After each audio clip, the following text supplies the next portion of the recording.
Hello everyone, my name is Nisha Colvin, and today I will be discussing the United States of Mexico as an emerging market. First, we're going to discuss the demographics. Well, Mexico has a growing population of over 119 million citizens. It has a growth rate of about 1.4%, a birth rate of 1939 per 1,000 population, and a death rate of 4.83 per 1,000 population. The life expectancy for males, they live around to about 73, that's the average, and the life expectancy for females is about 79. Demographics continued. The nationality of Mexico's citizens, they are Mexicans, and they have about 14.9% of an indigenous ethnicity and 12% of Afro-descendant ethnicity. And the official language of Mexico is Spanish. Next, we're going to discuss geography. Well, Mexico is a pretty large large country when you're talking about other countries around the world, but it's only 1/5 of the United States. It covers about 742,485 square miles, and it borders the United States, southern to the United States. It is a peninsula that is surrounded by the ocean, as you can see here, and the center of the country is a high plateau lands, and there's a chain of mountains in both the east and the west of the country. Also, Mexico has a hot and humid climate. Just a brief history. Before the Spanish arrived in about 1519, Mexico was inhabited by Indian groups. Those Indian groups would travel all around. They also would create communities that will foster the political, religious, and commercial growth. When the Spanish arrived to Mexico, they began to conquer the land, and the Indians would die out. And also, they were killed from the European and Indians bringing in diseases such as smallpox and measles. Mexico fought to gain its independence in the early 1800s, and on November 6, 1812, Mexico was officially declared its independence from Spain.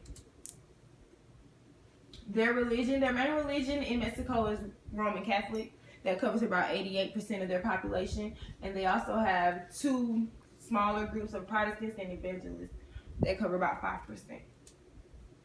Political environment.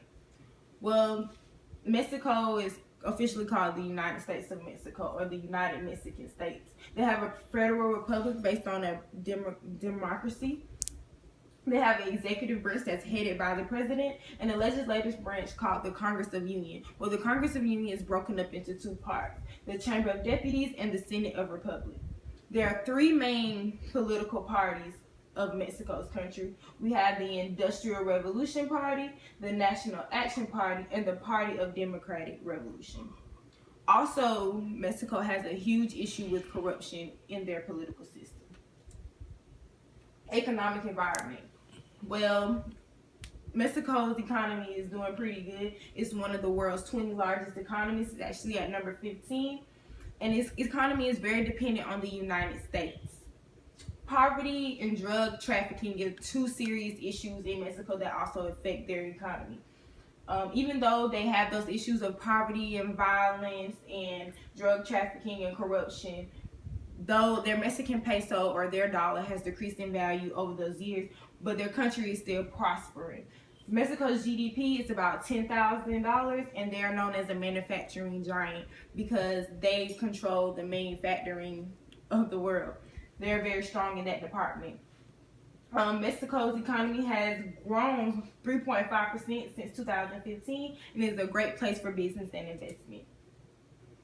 When talking about globalization, we have to mention the North American Free Trade Agreement. Again, Mexico is one of the 15 largest of its economy in the world. In the 1990s, the North American Free Trade Agreement was founded, and this reduced the number of tariffs and relaxed trade restrictions, causing a lot of import and exports to come in and out of the country.